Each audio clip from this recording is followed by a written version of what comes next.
ঋণ থাকলে কোরবানি হয় না, এই কথা আমাদের সমাজে প্রচলিত আছে। কোরআন হাদিস অনুযায়ী কথাটির কোনো যুক্তি আছে কি?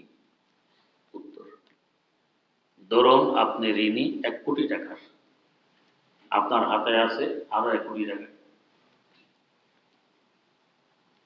1 কোটি টাকা যদি আপনি ঋণ পরিশোধ করে দেন, আপনার হাতে কোনো টাকা নেই, নেশাব পরিমাণ কোনো সম্পদ আপনার কাছে থাকে না, তখন ঠিকই কোরবানি ওয়াজিব হবে না। হ্যাঁ, ঋণ আছে 1 কোটি টাকার, হাতে আছে 2 কোটি, 1 কোটি পরিশোধ করে দিলে আরো 1 কোটি তো হাতে থাকবে, এখন কোরবানি ওয়াজিব হবে। আপনি ঋণীও ওয়াজিব আছে। দ্বিতীয়ত, দেখতে হবে ঋণ করেছি কি জন্য। খাবার জন্য যদি ঋণ করে থাকি, ঠিক এটা মাইনাস হওয়ার পর দেখবো আমার কাছে নেশাব আছে কিনা। আর ব্যবসা করতে আর ঋণ করেছি ব্যবসার জন্য, মিল কারখানা ইন্ডাস্ট্রিজ করে এই জন্য ঋণ, ওই ঋণ বক্তব্য হবে না। এখন আপনার হাতে কি আছে, ওটা নেশাব পরিমাণ হলে কোরবানি ওয়াজিব হবে, ব্যবসা ঋণ বিয়োগ হয় না। প্রশ্ন: কোরবানি গোশত কাটার বিনিময়ে কসাইকে গোশত দেওয়া যায় আছে কি? উত্তর: বিনিময় হিসাবে গোশত দেওয়া যায় নেই, তাকে হাদিয়া হিসাবে দিতে পারেন, বিনিময় দিবেন ভিন্ন টাকা দিয়ে। প্রশ্ন: কোরবানি কাদের উপর ওয়াজিব? নিত্য প্রয়োজনীয় বস্তু আদি বাদ দিয়ে।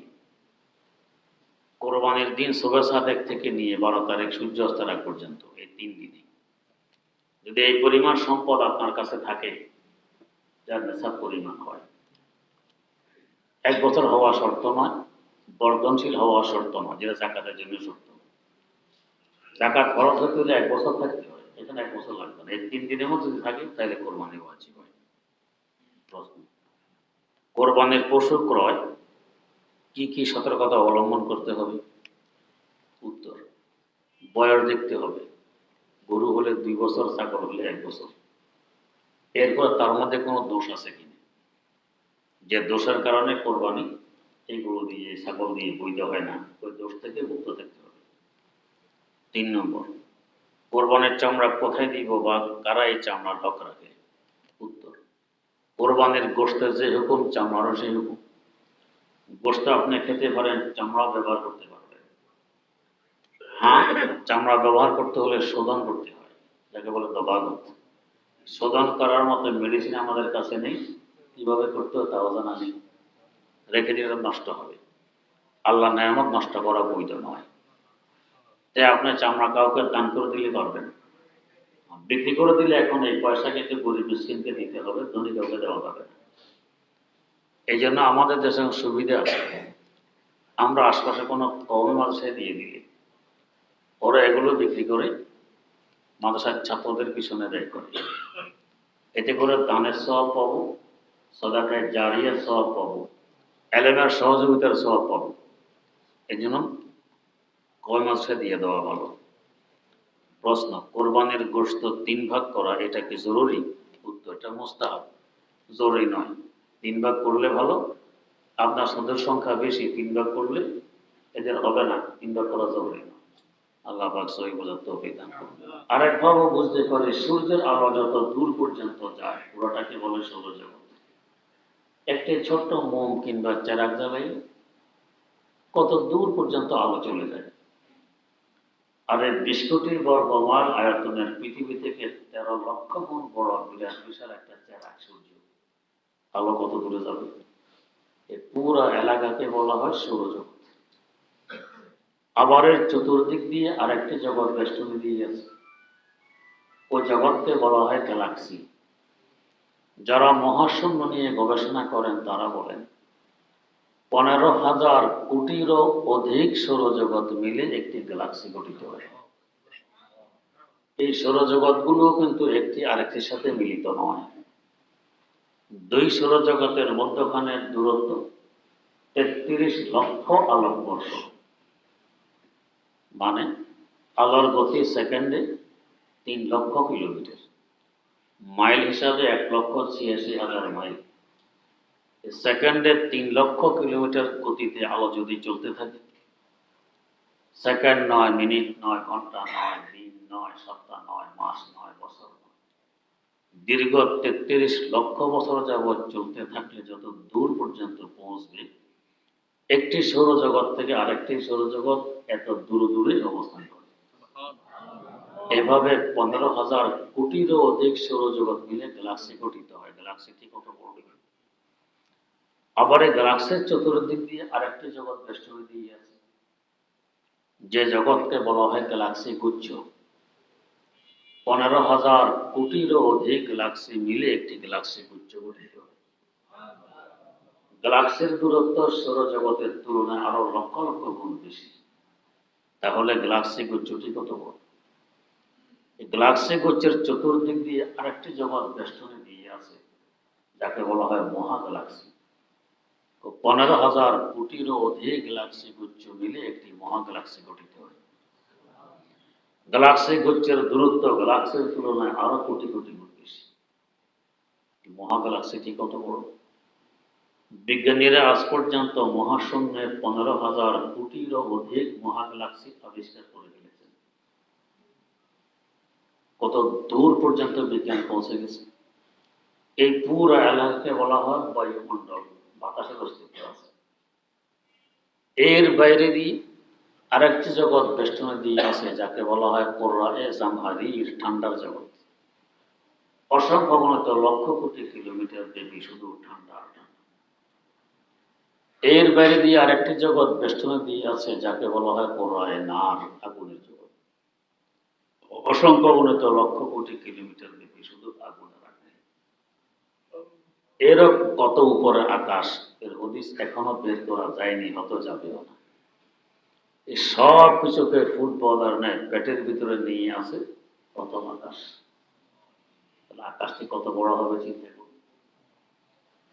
দারিমি শরীফে হাদিস বর্ণিত, হযরত রাসূলুল্লাহ সাল্লাল্লাহু আলাইহি ওয়াসাল্লাম বলেন, আমাদের জমিন থেকে আকাশের দূরত্ব যে পরিমাণ, আকাশটি মোটাও এই পরিমাণ। মানে জমিন থেকে আকাশের প্যাট যে পরিমাণ দূরত্বে, আকাশের পিঠের থেকে ডবল দূরত্বে। এত মোটা আকাশ ভেঙে পড়ার সম্ভাবনা আছে? আল্লামা আত্মার ভাষায় আজ জমিনে খুশক রুয়া নদ গেয়া আসে মারা বেসো তু দারা দেনেগা, আসে মারা বেসো তু দারা দেনেগা। খুঁটি খাম্বা বিহীন ঝুলন্ত অবস্থায় রেখে দিলেন বিশাল আকাশ। এত মোটা, ভেঙে পড়া কল্পনা করা যায়। এরপর আবার এই পরিমাণ জায়গা ফাঁকা, তারপর দ্বিতীয় আকাশ। ওই আকাশটিও ফাঁকা পরিমাণ মোটা।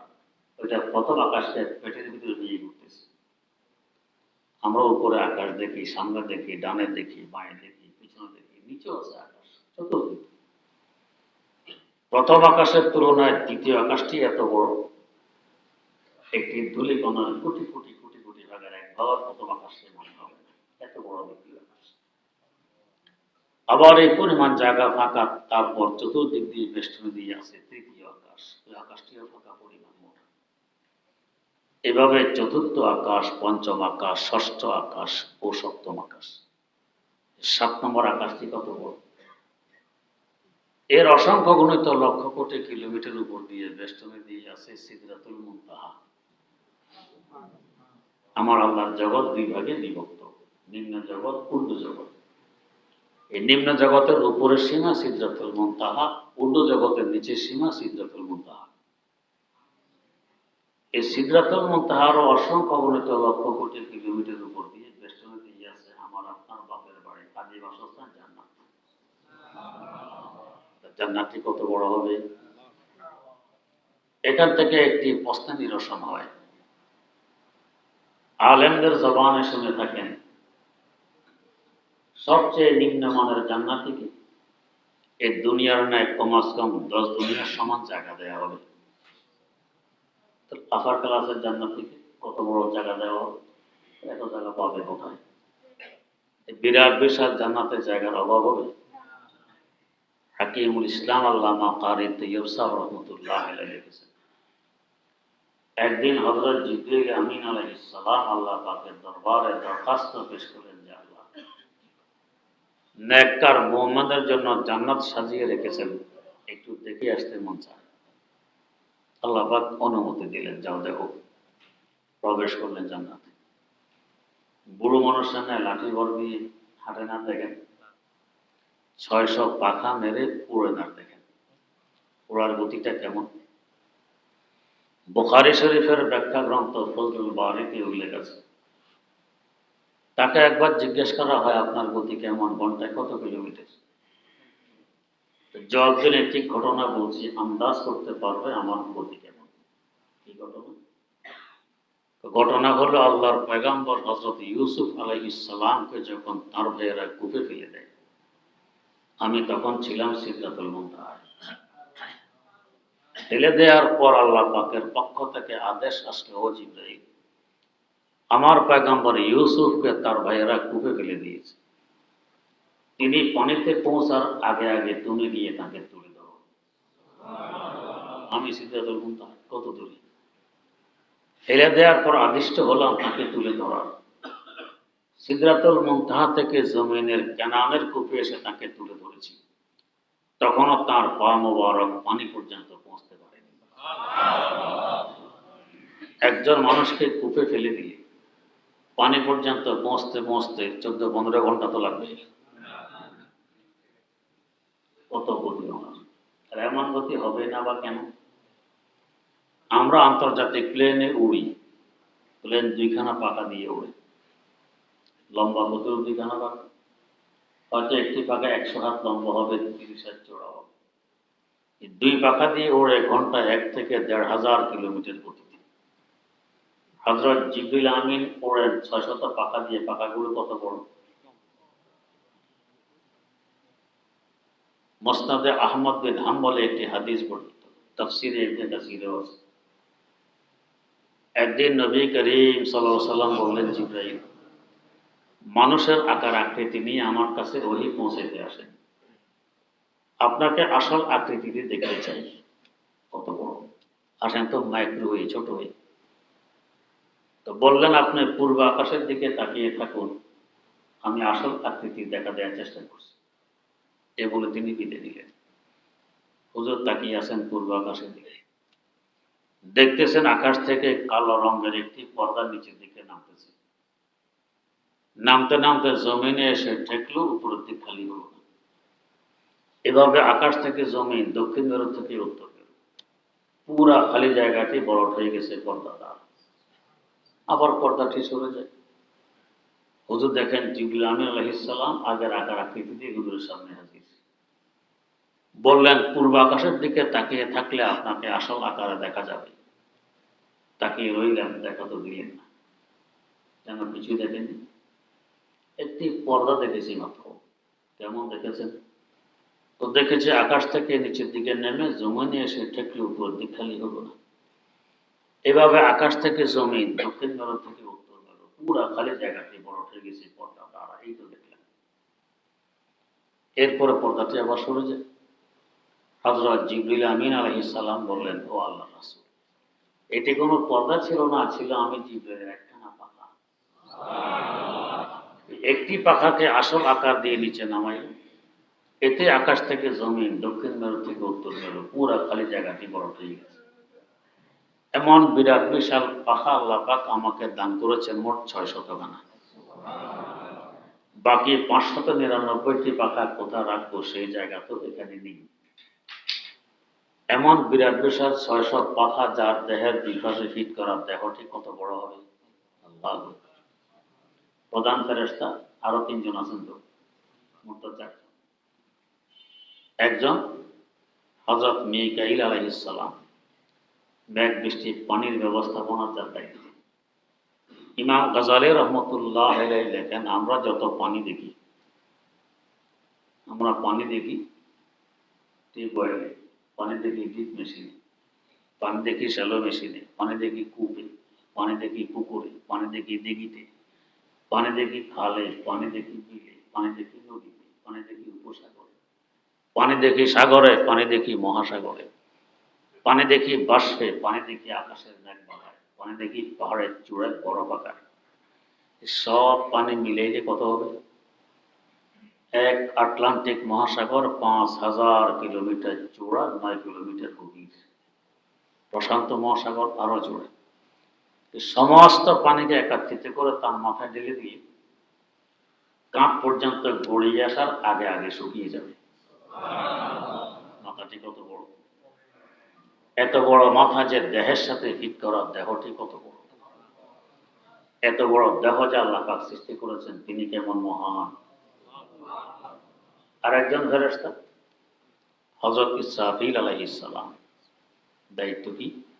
সিংহা মুখে নিয়ে বসে থাকা উত্তরের অপেক্ষায়, হুকুম পাবেন তো ভোগ দিবেন। কত জোরে করতে হবে। বিশ্ব চ্যাম্পিয়ন মোহাম্মদ আলী ক্লে, তার ঘুষির ওজন ছিল 500 পাউন্ড, একটা 1-1.5 টাকা ওজনের হোয়াইট পেপার।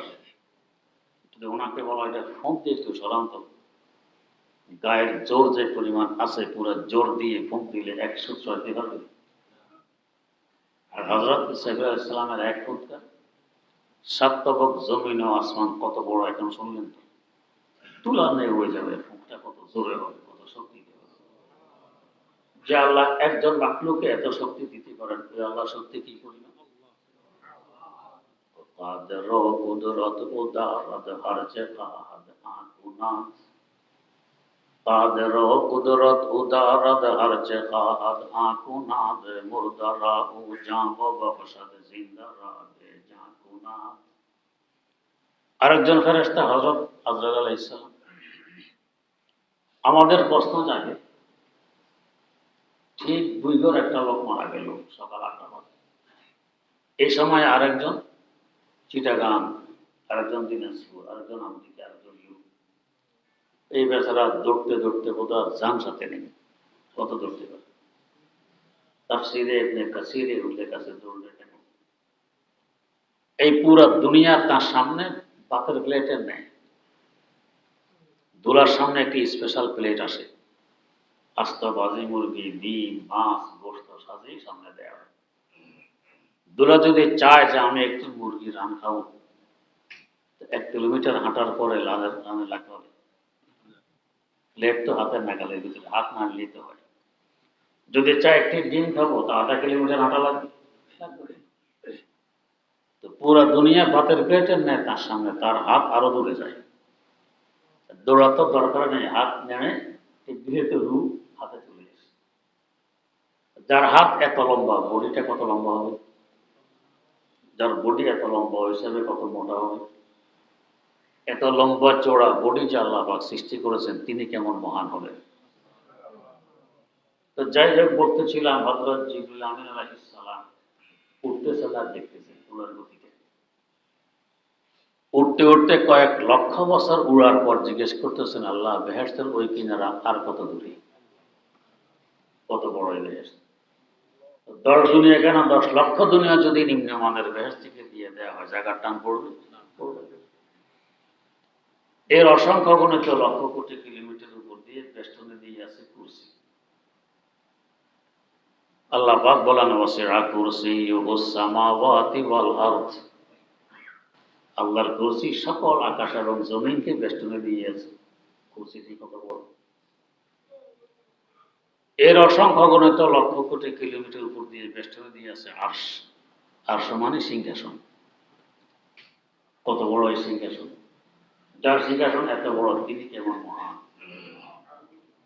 আরশের মালার উপরে হাদিসে কুদসি লেখা আছে, গালাবাত রহমতি গজবি। আল্লাহ পাক বলেন, আমার রহমত আমার গজব থেকে অনেক বেশি। আরশের মালার উপর হলো রহমতের দেশ, নূরের দেশ, পুরা বেষ্টনী রহমত এবং নূরের। তার মানে এক রহমত আমাদের এখানে আছে, রহমতের কেন্দ্র রহমতুল আলামিন সাল্লাল্লাহু আলাইহি ওয়াসাল্লাম মদিনা মুনাওয়ারা আরাম করতেছে। আরেক রহমতের বেষ্টনী চতুর্দিক দিয়ে, দুই রহমতের মধ্যে ওখানে আমরা না হয়। বর্তমান বিশ্ব যেভাবে নাফরমানে অন্ধকারে নিমজ্জিত, এক ফোঁটা পানি পাওয়ার উপযুক্ততা আমাদের নেই। এত নাফরমানের ভিতরেও কত নাফরমান, প্রায় 800 কোটি মানুষ এখন আমরা পৃথিবীতে বসবাস করি। 200 কোটিরও কম মুসলমান, 600 কোটির বেশি হইল কাফের, মুশরিক, নাস্তিক, মুরতাদ। কি পরিমাণ নাফরমান। 200 কোটি মুসলমানের মধ্যে বাস্তবে মুসলমান আর ইমানদার কয়জন? যে কজন পাওয়া যাবে তারা গুনাহ থেকে বাঁচতে পারে কজন? বলতে গেলে গোটা পৃথিবী নাফরমানের গুনাহের অন্ধকারে নিমজ্জিত। এরপরও আমাদের থাকা, খাওয়া, পড়া, সুখ, শান্তি, রিজিক সব আল্লাহ পাক দিয়ে চলছেন। কি কারণ? এখানে এক রহমতের কেন্দ্র, ওখানে এক রহমতের কেন্দ্র। আয় রব তো কারিমি ও রাসূলে তো কারিমি, আয় রব তো কারিমি ও রাসূলে তো কারিমি, সদ শকরতে হাসতে মিয়ানে তো কারিমি। আমার আল্লাহ এক মেহেরবান খোদা, রাসূল আর এক মেহেরবান রাসূল রহমতুল আলামিন। দুই মেহেরবানের মধ্যে ওখানে আমরা, তাই সবকিছু চলছে না, কবে বন্ধ হয়েছে? এই যে আরশমালার উপরে রহমতের দেশ, নূরের দেশ, সেখানে বসবাস করে আমাদের বাইরের পাঁচ বস্তু। ওই বাইরের পাঁচ বস্তু যথাক্রমে কলব। এক কলব আছে ভিতরে, কলব মানে হাট, দিল, অন্তর। কোরআন হাদিসে যে কলব নিয়ে আলোচনা, ওইটার ভিতরের নয়, এটা বাইরের কলব, ওইটা আরশমালার উপরে। দুই নম্বরে রূপ, তিন নম্বরে সির, চার নম্বরে কফি, পাঁচ নম্বরে আহফা। এই পাঁচ বস্তু থাকে উপরে। ওরা যেহেতু নূরের দেশে আছে, ওরা নূরানি, ওরা রহমত ওয়ালা। আর এখানের পাঁচ বস্তু জুলমানি, অন্ধকার, পাশবিক স্বভাব ওয়ালা। ওই পাঁচ বস্তুর সাথে যদি ভিতরে পাঁচ বস্তু যোগাযোগ করাই দিতে পারে, ওখানে নূর এবং রহমত এখানের পাঁচ বস্তুকে ভগবান্বিত করে। এরা নূরানি হয়, এরা রহমতওয়ালা হয়, তখন আত্মা হয় বিশুদ্ধ। আজমালা এক বাহারা দারি ওয়াজবাহায় এমনি সোহাম, আজমালা এক বাহারা দারি ওয়াজবাহায় এমনি সোহাম, বগজার আজ হেসে বাহায় এম কিসমালা এক বগজারি। বন্দা, তোমার এক সম্পর্ক তো হাইওয়ান জানোয়ারের সাথে আছে, যে পাঁচ বস্তু তোমার ভিতরে হিসেবে। আর এক সম্পর্ক নূরের তৈরি মাসুম ফেরেশতাদের সাথে আছে, পাঁচ বস্তু উপরে আছে ওই হিসেবে। যদি উপরে পাঁচ বস্তুর সাথে ফেরেশতাদের সাথে সম্পর্ক গড়ে তুলতে না পারো, হাইওয়ান জানোয়ার থেকে তুমি নিকৃষ্ট। হাইওয়ান জানোয়ার যে স্বভাব, তোমারও সেই স্বভাব। আচ্ছা বলেন তো, গরু ছাগল পায়খানা প্রস্রাব করার পরে পাক পবিত্রতা অর্জন করার লক্ষ্যে ঢিলাকুলু বা পানি ব্যবহার করে? মানুষের আকৃতি ধারক কিছু প্রাণী আছে, রাস্তার পাশে দাঁড়ায় যায়, প্যান্ট খুলে প্রস্রাব করে দেয়, ঢিলাকুলু পানি খরচ করে? করে না। এই আর গরু ছাগলের কি ব্যবধান? গরু ছাগল খাওয়ার আগে চিন্তা করে এটা হালাল না হারাম? করে না। রসে ছিঁড়ে খেত খায়, আমার মালিকে না আরেকজনের চিন্তা করে? করে না। মানুষের সুরদ্ধারে কিছু প্রাণী তো আছে, এরা তো চিন্তা করে না পয়সা এটা আমার জন্য হালাল না হারাম। সুদের পয়সা, ঘুষের পয়সা, চাঁদাবাজির পয়সা, মস্তানির পয়সা বাস ব্যবহার করতেছে। তাহলে এই আর গরু ছাগলের কি ব্যবধান? গরু ছাগল যৌনকতা মেটানোর জন্য বিয়ে শাদীর প্রয়োজনে এটা বোধ করে? করে না। মানুষের সুরদ্ধারে কিছু প্রাণী তো আছে, এরা প্রয়োজনীয়তা বোধ করে না, যেখানে ইচ্ছা সেখানে যৌনকতা মেটায়। এরা কুকুর, বিড়ালে, শুয়োরে কি পার্থক্য? কেন? উপরে পাঁচ বছরের যোগাযোগ নেই, যেন হাইওয়ান জানোয়ার আর এই কোনো ব্যবধান নেই।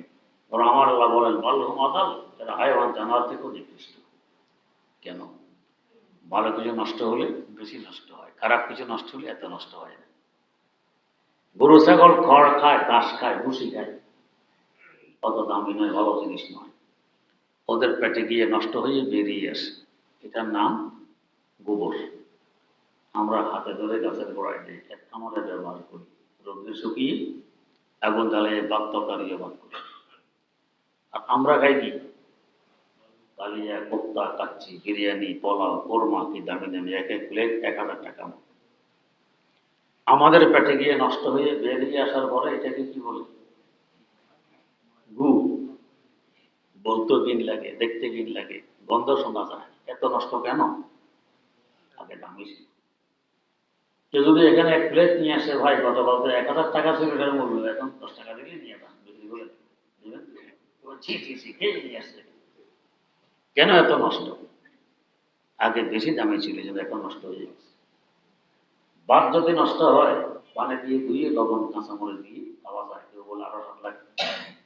আর বিরিয়ানি নষ্ট হয়ে দেখছেন, গুয়ের যে গন্ধ, এই গন্ধ। সাবান শ্যাম্পু দিয়ে ধুলে এটা খাওয়া যাবে না, দামি বস্তু। তো ছিলাম তো আমরা, দামি নষ্ট হয়ে গেলে হাইওয়ান জামাত থেকেও নিকৃষ্ট।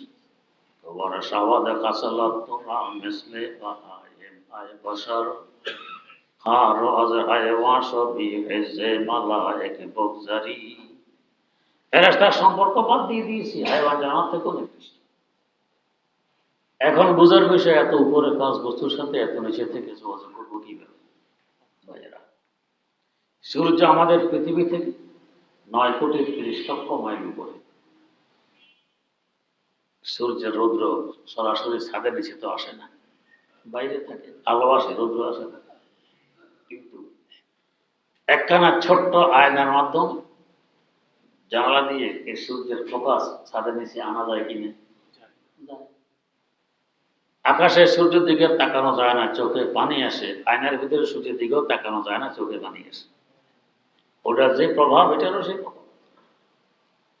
এই যে ফোকাস ছাদের নিচে আনলেন, এটার সাথে আরেক আয়না মুখোমুখি করলে আরো দূরে নেওয়া যায় কি?